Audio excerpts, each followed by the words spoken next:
वालेकुम my dear students. Nutrition animals हमारा chapter है जिसमें हम डाइजेशन ह्यूमंस पढ़ रहे हैं, जिसमें हमने 2-3 लेक्चर्स डिस्कस किए। हमने कल वाले प्रीवियस लेक्चर में स्मॉल इंटेस्टाइन तक पढ़ा था कि फूड की कैसी डाइजेशन हुई है। तो हमने वहाँ पे पढ़ा कि पूरी डाइजेशन कंप्लीट होती है स्मॉल इंटेस्टाइन। जो फूड डाइजेस्ट हुआ अब उसके साथ क्या हो रहा है कि अब होगी उसकी एब्जॉर्प्शन।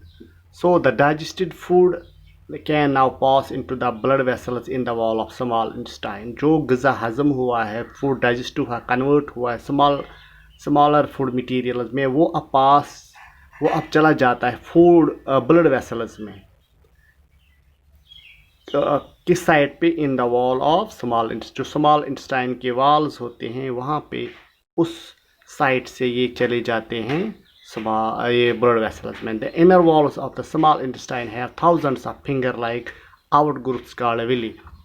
जो हमारी स्मॉल इंटेस्टाइन्स की वॉल्स होती हैं तो वहाँ पे ऐसे फिंगर लाइक आउटग्रोथ्स होती हैं जिनको हम विली बोलते हैं। इन विली का क्या काम है कि each Wallace has a network of thin and small blood vessels which absorb the digest food. In Wallace में बहुत सारी ब्लड वेसल्स की नेटवर्क्स होती हैं जो कि इस फूड को इस फूड को एब्जॉर्ब करती हैं।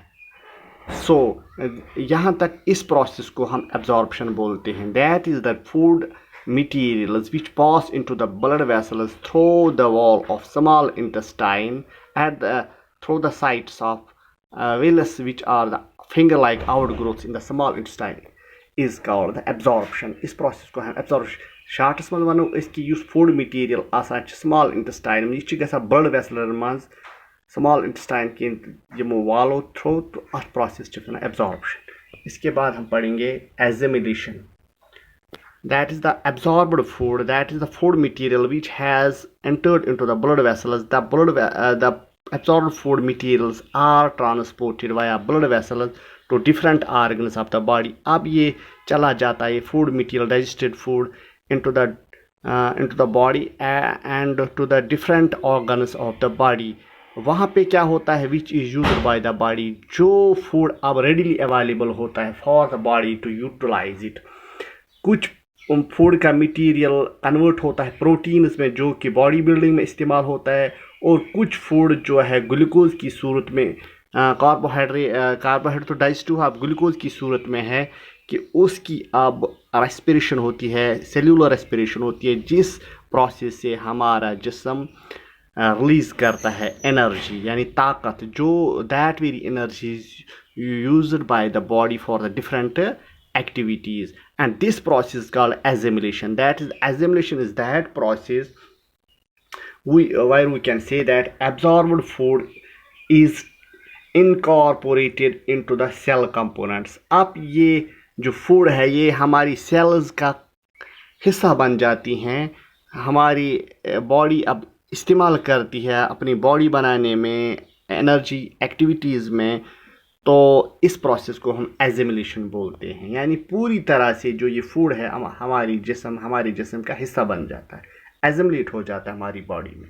सो एब्जॉर्प्शन एंड एजिमिलेशन। हमने अब यहाँ तक स्मॉल इंटेस्टाइन तक पढ़ा कि यहाँ पे पहले हमने इंजेक्शन पढ़ा, उसके बाद डाइजेशन पढ़ा, अब फिर एब्जॉर्प्शन पढ़ा, अब उसके बाद एजिमिलेशन पढ़ा। अब हम पढ़ेंगे लार्ज इंटेस्टाइन के बारे में, और इस यहाँ पे क्या होता है फूड को, जो कि large intestine is wider and shorter than small intestine. जो लार्ज इंटेस्टाइन होता है, although its name is large intestine, but it is very much shorter than the small intestine, but it is wider। ये चौड़ा होता है मगर small intestine से छोटा होता है। Its length it is about 1.5 metre long.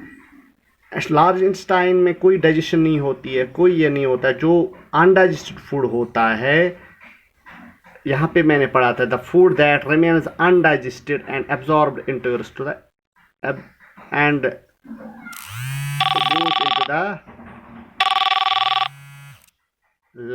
into the large intestine। large intestine is wider and shorter।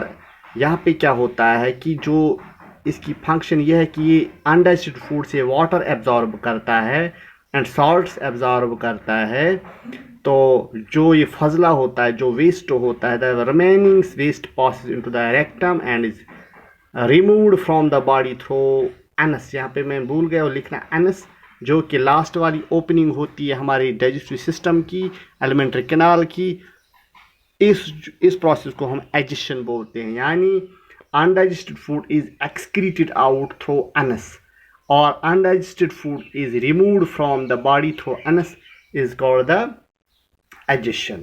सो हमने पढ़ा आज एब्जॉर्प्शन, एजिमुलेशन और एजेशन। एजेशन हमने पढ़ा कि जो अनडाइजेस्टेड फूड जो हमारी बॉडी में एब्जॉर्ब नहीं होता, वो उसको बाहर निकालना होता है, उस प्रोसेस को हम एजेशन बोलते हैं। This was our topic today. इंशाल्लाह tomorrow we shall discuss some more things. Till then अस्सलाम।